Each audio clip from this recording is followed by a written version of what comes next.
Hello, everyone, and thank you for coming. And hello to Suzanne, who unfortunately, for visa issues, couldn't travel to be here today.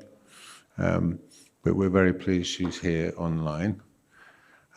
She has an extraordinary history as a climate justice campaigner. And I think that from the start of her lecture, we're going to see part of an amazing thing that she did by taking on BP and Shell in the no tar sands project. So she's done some extraordinary things for indigenous people, and she's made a name for herself as a campaigner for climate justice. So welcome to the AA. One day I hope we're going to see you in person within these things, within these buildings. But for today, welcome online to the AA. Okay, hi everyone. Trying to picture the building and the room. At the moment, I'm just speaking a little bit to myself. But it's great to be with you all here for this Climate Week and to share some of my practice and work. And I always find a bit of a home for myself. It happens in architecture. I find a lot of understanding and support for my work, which is great. And I think that's because when we're speaking about climate change and when we're speaking about climate justice, for me, it's very much connected to the land. And so I just wanted to acknowledge all of the land defenders at the moment and the current situation that's emerging. And so just to kick off a little bit, I've got this picture up here, this image, which is, a lot of my work is around activism and working on the front line of extractivism, specifically where Indigenous communities are resisting all sorts of invasions and attempt to take resources from the territories. And in that work of activism, being on the megaphone, there's often little time for reflection. And for myself, I find spaces of art and architecture and design become that space for research and reflection to think about some of the methodologies and the strategies that we're using. So this megaphone turned to the ear is kind of a symbol of a lot of the strategies that I use around working with climate justice. And that means, very much listening to those on the ground, on the land, who have been defending those territories from colonialism, white supremacy, settler colonialism since the beginning of colonialism. So my work very much sits at this edge between climate justice and art and activism. And just to sort of give some context to where a big portion of my work has been, I've been working a lot in the Canadian tar sands in Alberta and looking at the Alberta tar sands. And I think that's a really crucial starting point to think about when we talk about climate justice or the climate crisis. It's often presented as, parts per million, all these future scenarios. But for me, my work actually started working with Indigenous communities and looking at extractivism and the scars and the way it's impacting territory and the health and the lives of communities. And what I started to see there was this very obvious overlay of, where we saw the fossil fuels that we needed to keep in the ground to stop the climate crisis is also the territory and lands of Indigenous communities. So the Canadian tar sands is, essentially a carbon ticking time bomb. What's happening up there is the extraction of heavy fossil fuels. So we know we've reached peak oil when it comes to traditional oil, but what's happened is we've switched over to heavy oils such as tar sands, fracking, and these are what the landscapes look like after, and they're tantamount to ecocides. So the top is, the Alberta tar sands, is the boreal forest, which is home to many Indigenous communities. And below is the results of the heavy industrial process, which it takes, large trucks to remove the land, what industry calls overburden, what we would call life in order to extract the bitumen. So it's not actually oil yet, it's actually bitumen, which is taken from the soil. It takes huge amounts of water, natural gas even, to extract this. So this is kind of where we're at in the energy economy as well. We're using natural gas to extract tar sands, and the plans are for the Canadian tar sands to also be shipped across to Russia and China as well. It's one of the largest industrial projects in history. However, we don't hear much about it, and it's kind of the what's often considered the fourth world, or the hidden world, is those sites where Indigenous people are fighting for their resource rights and to live on the land. So, this is what it looks like from flying above. And as I said, I use that word ecocide, and some of you might know that phrase, which, it's a very specific legal definition of when the land and the territory has been disrupted to the point where, this territory will take, it's unknown when it can heal. And even though we see industry talking about, carbon capture storage, replanting trees, we know that, it cannot actually address the scale of the destruction here. So when we're talking about climate justice and we're talking about decolonization, we're talking about these land struggles and these specific spaces where the territory has been changed, beyond recognition, beyond being able to sustain life. And also it's the site of this colonial struggle. And so, when I learned about this, it was really in around 2009. And we really started to think about, what is it in the UK that connects us to this story? How are we implicated in it? And I think that's how it connects back to colonialism again, is in the sense that the treaties that were made between the Canadian Crown and the UK government, those are crown relationships, those are sovereignty issues. So we started to work with those frontline communities to talk about what was happening there.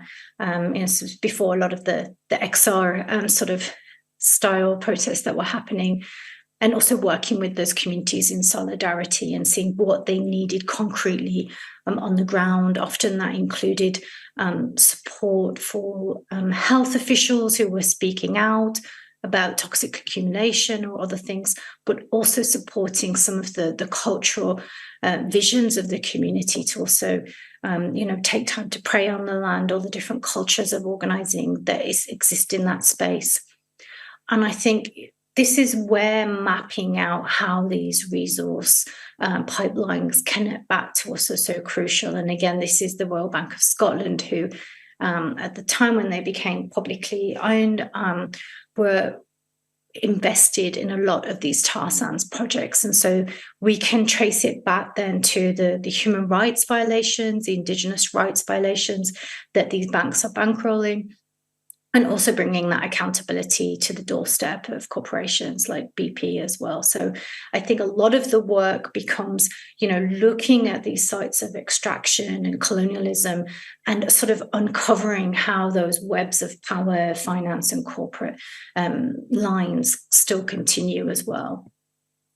And again, this is where making visible this invisible requires a kind of interdisciplinary creative leap. So, we need to think about how many ways we can uncover and show this when we're talking about climate justice, because we're talking about both the impacts of climate change on communities of colour, frontline communities, but we're also trying to look at what are the pathways that we can expose this. So for me in that work, it's been really crucial to stay creative in terms of how you respond to that,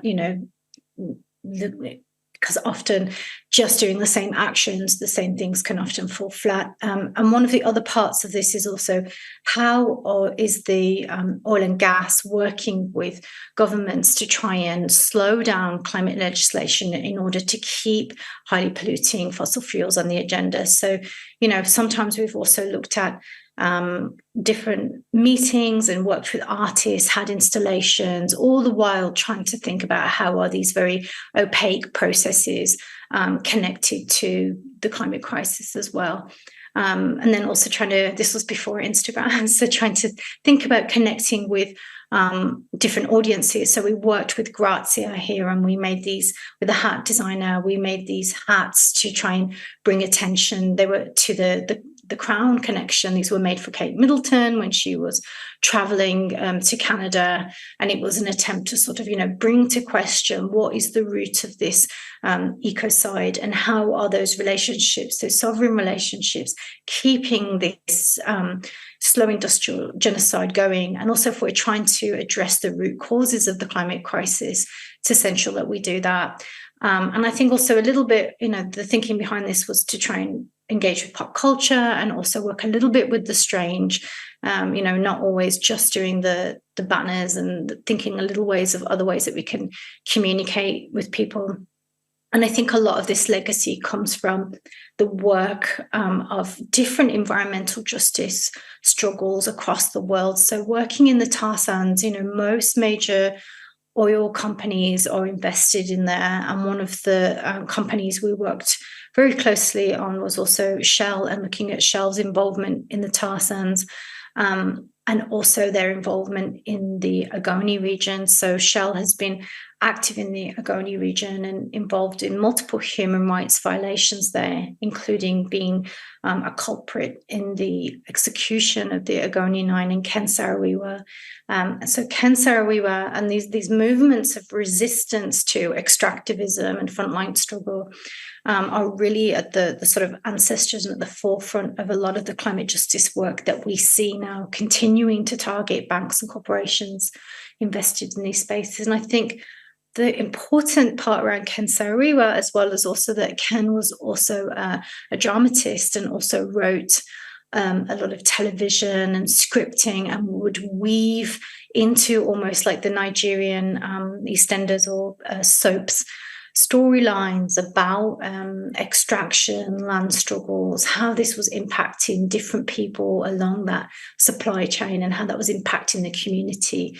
And I think that's a really crucial thing for thinking about how we envision climate justice as well, is what are the conversations, what are the labour changes, who are all the people involved in that. And I think that's something really crucial to think moving forward about how we continue to find ways to support those conversations and be creative in that.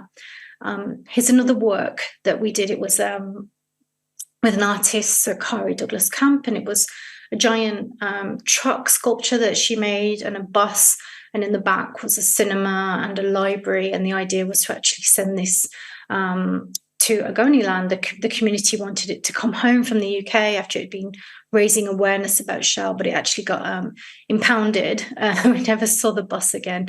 But again, always thinking of these kind of creative ways that we can interrupt the conversation, we can memorialize what's happening, and also again make visible these linkages between Shell and its headquarters that are in London to what is happening globally as well.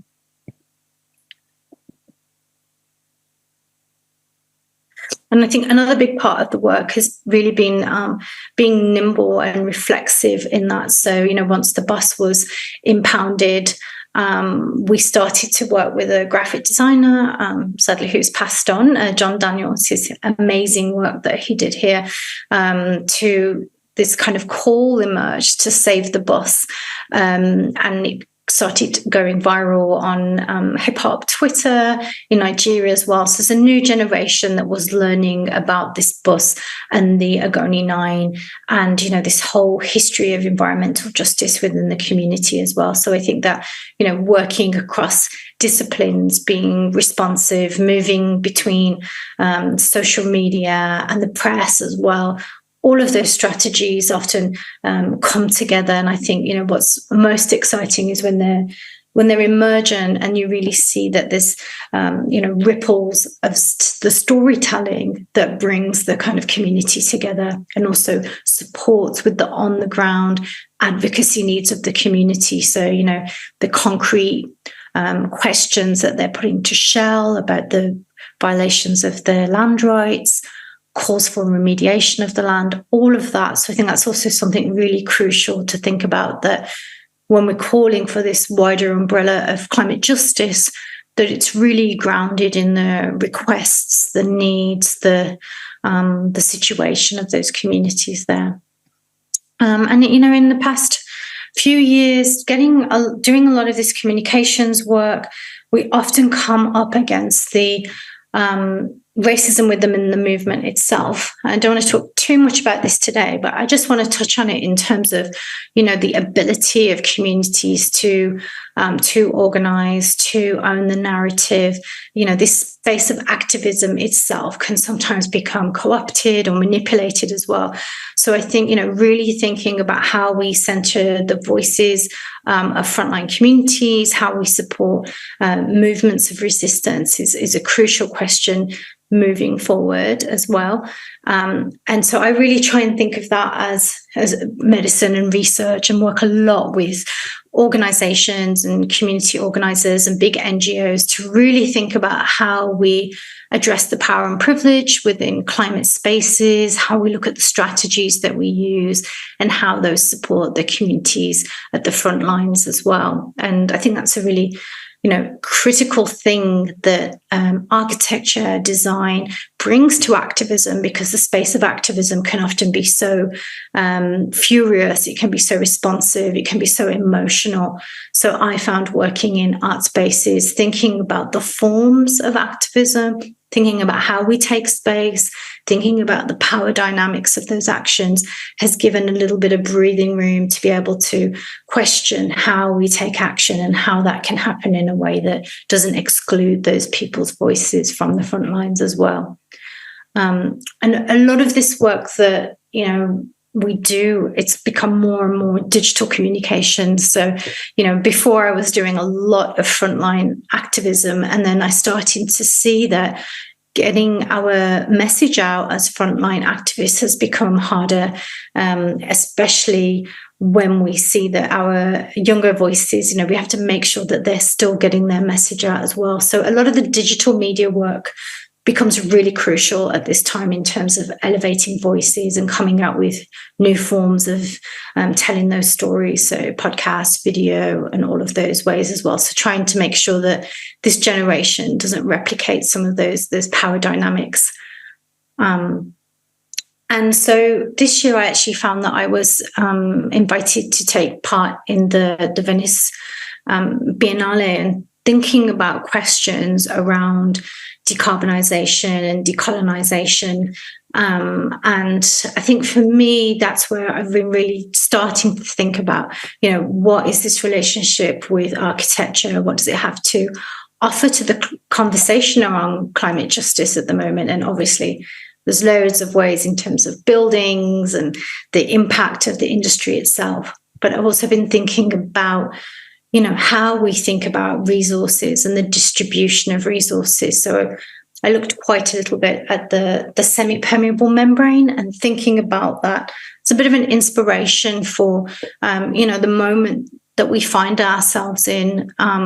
So much of the questions moving forward at this time of climate crisis are going to involve transitioning, but they're also about how we address the refugee crisis, how we see resources, how we're going to redistribute those, and also how hard borders are, as we're seeing right now, are going to disrupt our ability to respond empathetically to what's needed as well. So I think that's just a little bit of a provocation, I think, in terms of, or an invitation, that we have more spaces to think about how we're going to concretely both build adaptation strategies and in the future, but also what will we need in this time at the moment where many of our families are and communities are facing crisis. And that's why I kind of wanted to come to this moment where we're in, and when we look at a lot of the climate change work that's happening, a month from now we'll see the COP happening in Dubai, where people will be again it will be a crucial COP in terms of thinking about committing to loss and damage, adaptation funding, and reducing fossil fuels. But what's often missing from all of these conversations is the current humanitarian impact. Those communities who've already been impacted by cyclones, for instance. So this was an image that came out during Cyclone Amphan, which happened during the same time as the beginning of COVID. And we see a lot of silence from the climate community and a lack of, I would say, commitment or understanding of how we actually address the humanitarian issues at this point. So that's somewhere where there's a broken telephone. And we really need to think about, as we build the climate movement and as we are in this moment, what does it look like to also have an empathetic and responsive climate movement? And as I said, a lot of my work now really focuses on communications. And I think the current occupation in Gaza is a really crucial moment in terms of we're seeing this silence. We're seeing a silence from the climate community. We're seeing a disconnection from thinking about how the climate crisis is connected to this wider story of colonialism and extractivism. So I think it's really, really crucial that when we're talking about climate justice, we are connected to both this history of what's on the land, that we're not reducing climate justice to diversity within our movements. I think it's really also important as we go into the COP that we have some optimism and support for thinking about what it's possible in terms of coming to an agreement to reduce fossil fuels, what are the mitigation adapt strategies that we will need in the next while, but also being really critical of the false solutions that are being put on the table. And I mentioned there carbon capture storage and other false technologies as well.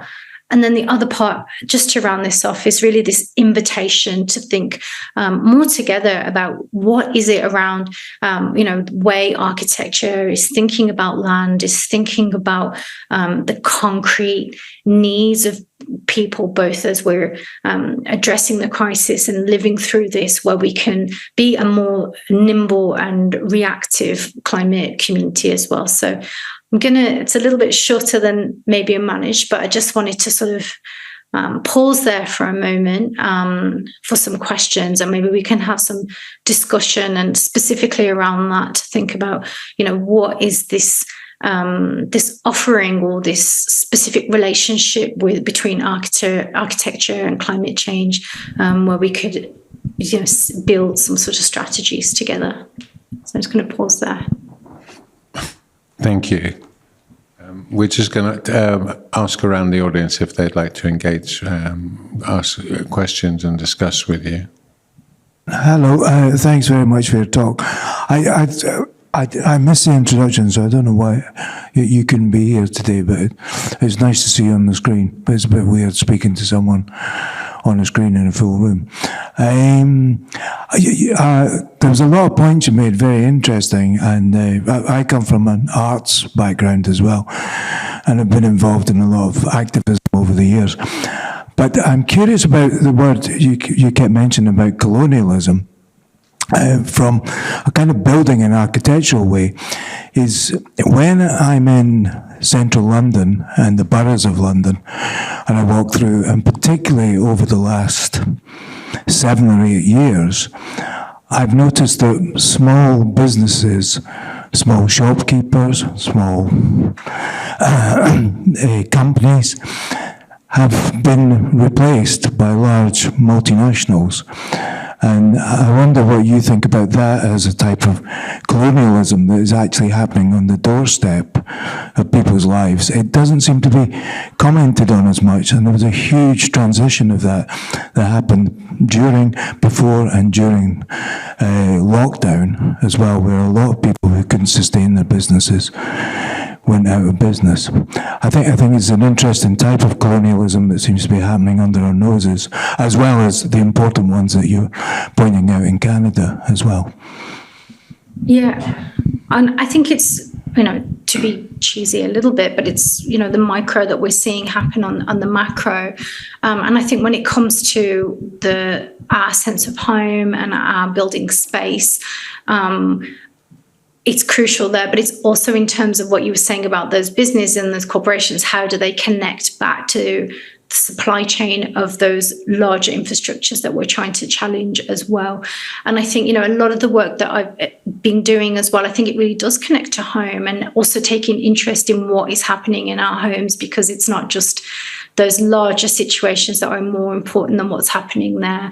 I lived in South London for a long time, and we saw Tesco try to destroy a piece of common land, Streatham Common, which is a piece of land, and we actually came together as a transition community, and we found some common laws to protect that land, to protect that ecosystem. So I think it's really crucial to connect what's happening to our homes, to understand those larger spaces, and that's something that I've done with my students sometimes. When we feel a bit out of touch, we're talking about places that we can't see, that we maybe haven't been to, we don't speak the same language, but those dynamics of losing that intimacy of the spaces, that the globalization, they're happening around us, and if we can touch those and we can feel those, it does create that greater sensitivity, and it also connects us to those points. So for instance, a lot of the work I did was around banks.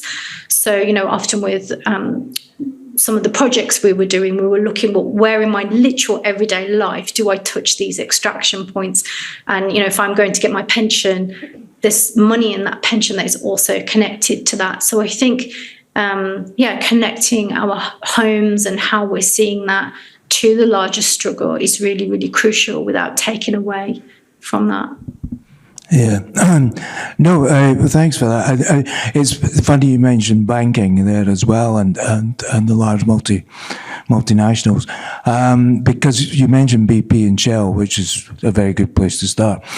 But it seems that through the Sustainable Development Goals and the ESGs as well, there's some sort of exchange going on where these entities may become the sort of benefactors, not benefactors, but the overseers of that change in the way the world is run.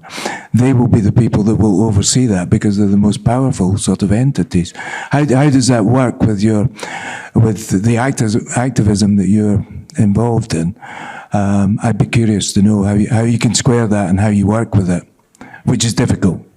Yeah, I think as a human, as a person on the earth, I often feel like the COP's not going to save us in a way. The COP is dominated by corporate interests. And we're seeing that very explicitly with the COP coming up, when we have the head of the COP also being the head of an oil company.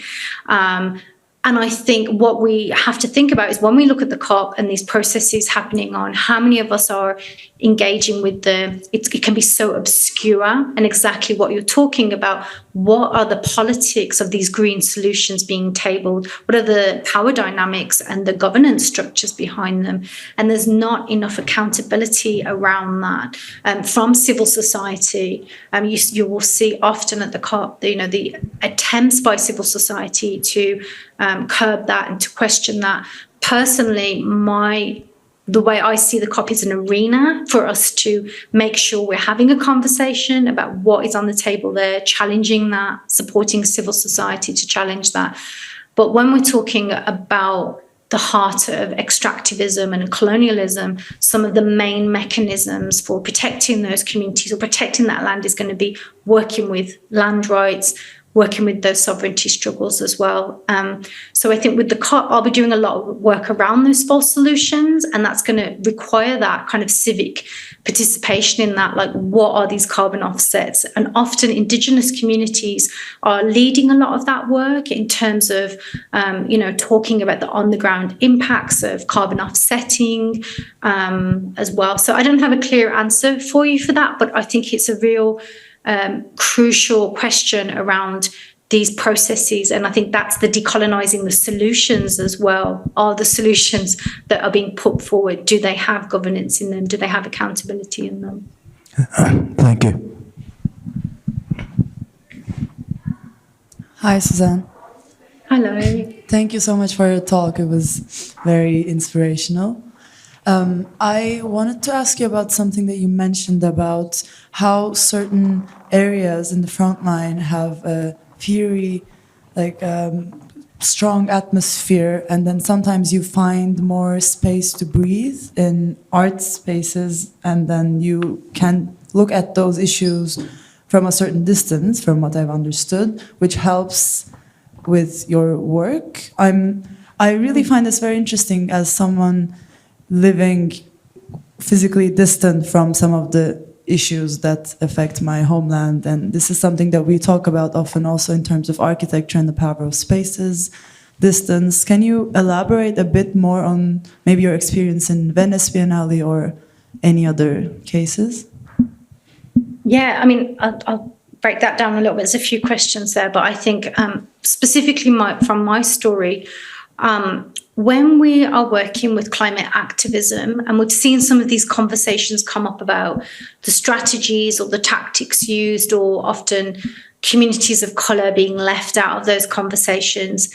And for me, I started working with social sculpture, some of the teachings around Joseph Beuys of looking at those actions as artworks. And when I brought it to the communities, like, let's look at the activism.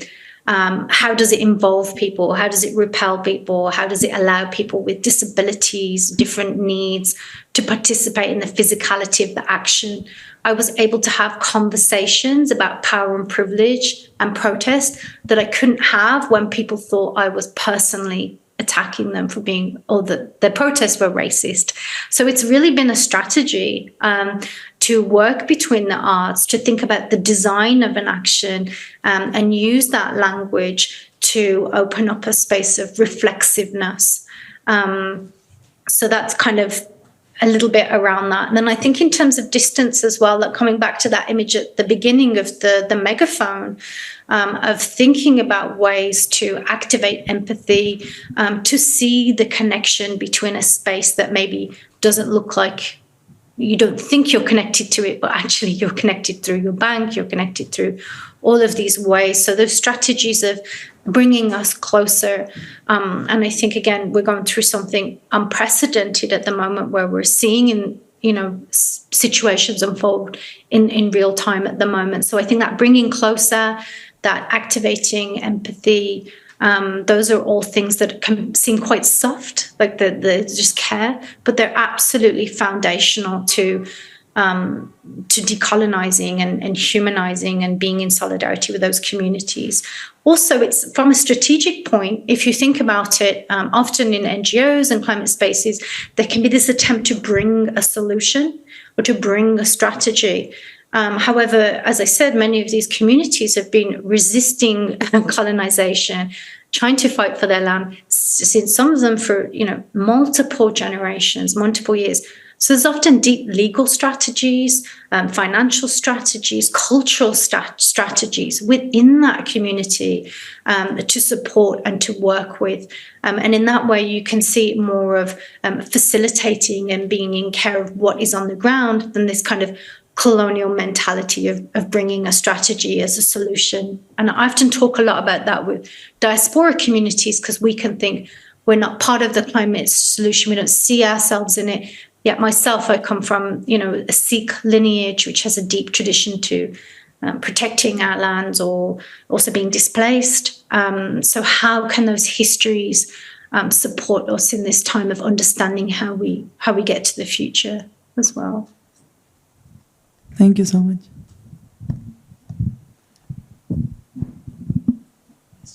Yeah, thank you very much, Suzanne. I wanted to ask about the process of campaigning and activism, and I was wondering if there is a threshold or if there's a right time to start taking action. Otherwise, will campaigns start dying out quickly, or does campaigning and activism take parts when, during the solution period of the set sort of issue or problem in resolving? But where does activism play the most crucial part in these sort of healing processes of the world, of climate? That's such an interesting question. I think for me, the communities that I've worked with have been communities that have been on the brink of genocide. They have been in the point where the communities have tried every recourse to try and either bring attention to what's happening. And I think that was in 2009, where we were really, really, internationalizing this kind of connection between fossil fuels, banks, corporations. And I think those campaigns, as I've said, some of them they're ancestral. They've been going for generations. And then these convergence points sometimes come together. And I think the work of international solidarity, what we've tried to do is connect the dots, to connect the struggles. And even though they can converge at points, one of those points was corporate AGMs and bank AGMs. They would happen yearly, normally in the spring. So we would really converge around that moment to put pressure on shareholders because the communities were asking for it. So for me, it's been really in response to community crisis. And I think that's because my training comes more from, I used to work with Médecins Sans Frontières, Doctors Without Borders. So I was really working with communities who were, facing those ethnic cleansing or genocide from extractivism. And then I think, so in terms of planning a campaign, it's responsive. And then as the campaigner, you're looking for those hooks. Is it an AGM? Is there a big meeting happening where we can expose what is going on? And I think with a lot of the climate organizing, now it tends to revolve around the COP, which is, it's a moment when we talk about it, but really we have to find more ways to keep this on the agenda, not just when a community is flooded and that's a catastrophe, but when communities are calling for that. So trying to find ways to beat a steady drum can be difficult with this work. That's where storytelling becomes really crucial.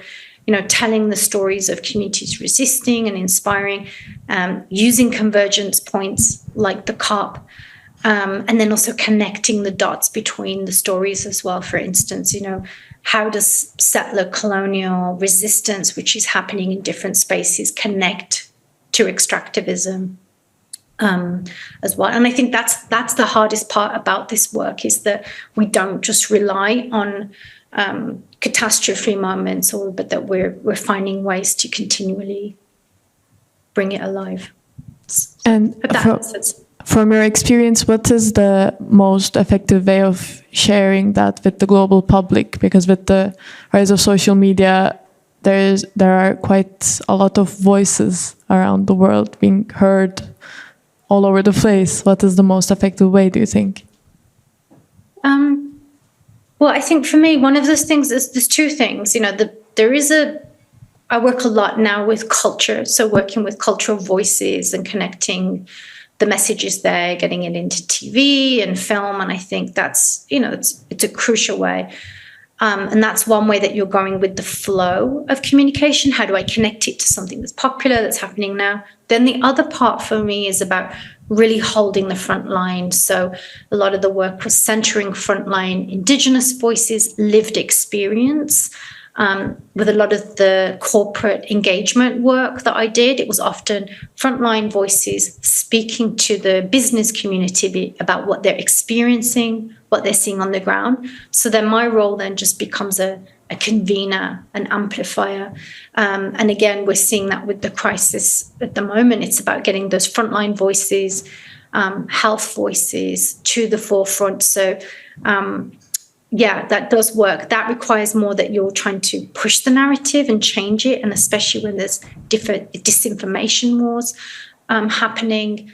But that's where the creativity comes in, and I think that's something the climate movement I don't think has cracked, and I think that's something where this interdisciplinary relationship becomes so crucial. How can we learn from new media, new ways of storytelling? A lot of the work of forensic architecture, which is telling the story in real time, becomes crucial to get the climate crisis out of its bubble. Yeah, thank you very much. I raise the camera so that she sees.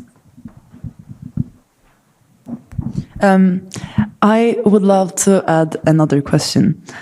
how would you suggest that individuals stay informed and engaged in environmental justice issues on a daily basis? I know it's a very simple question, but just as following up on Ceylin's question about the number of voices that we have, what are your go-to sources?